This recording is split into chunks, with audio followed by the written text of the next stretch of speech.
Assalomu alaykum. CRM platformasidagi dashbord haqida gaplashamiz. Dashbord bu asosiy biznes egasi uchun, ya'ni o'quv markazi rahbari uchun eng kerakli qismlardan hisoblanadi. Demak, bu CRMni dashbord orqali markazdagi barcha jarayonlari bitta sahifada siz kuzatib tursangiz bo'ladi. Demak, bu sahifani ko'rsatishni boshlayman. Demak, birinchisi faol o'quvchilar.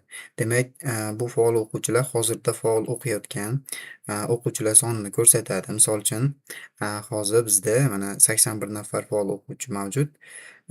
Pastdagi foiz bo'lsa, uni oldingi davriga nisbatan o'zgarishini bildiradi. Ya'ni, o'quvchilar soni oshdimi yoki tushdimi? Bu shunday. Keyingisi bizda faol guruhlar bor.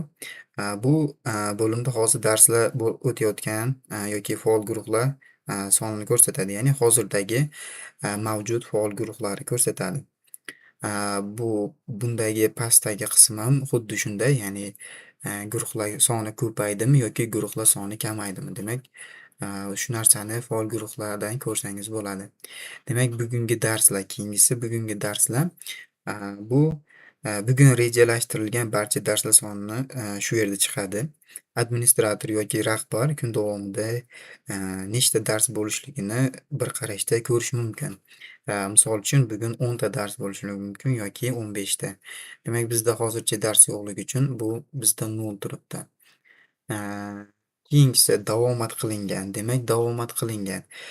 Bu ko'rsatkich bugungi davomat kiritilgan darslar sonini bildiradi. Agar hali davomat kiritilmagan bo'lsa 0 turadi. Agar misol uchun, deylik, guruhlarda davomat olingan bo'lsa, shunga qarab bu ko'rsatkich ham o'sib boradi.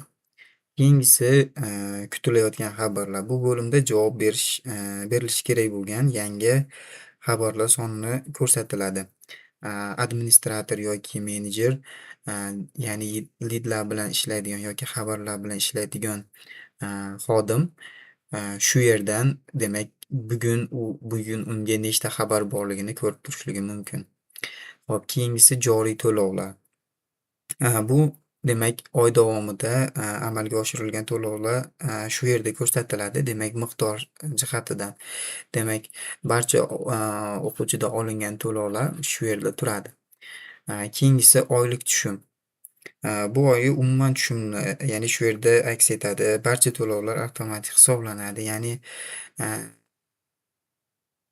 bu degani, demak, barcha o'quvchilardan yig'ilgan oylik tushumlari ko'rsangiz bo'ladi. Ya'ni rasxodlardan tashqari siz har xil rasxodlar chiqqan bo'lishligi mumkin. Misol uchun, ijaraga yoki boshqa narsaga.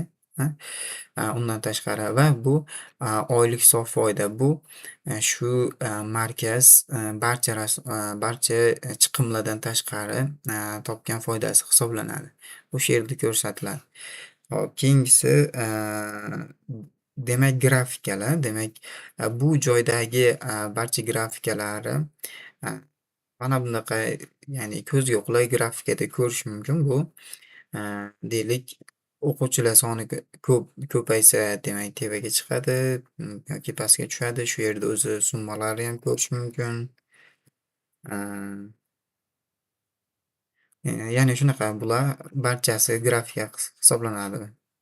Demak, dashbord bu biznes egasi kirishi bilanoq o'quv markazida qanaqa jarayonlar ketayotganini, nima yaxshi, nima yomon, hammasini bittada ko'radigan oyna.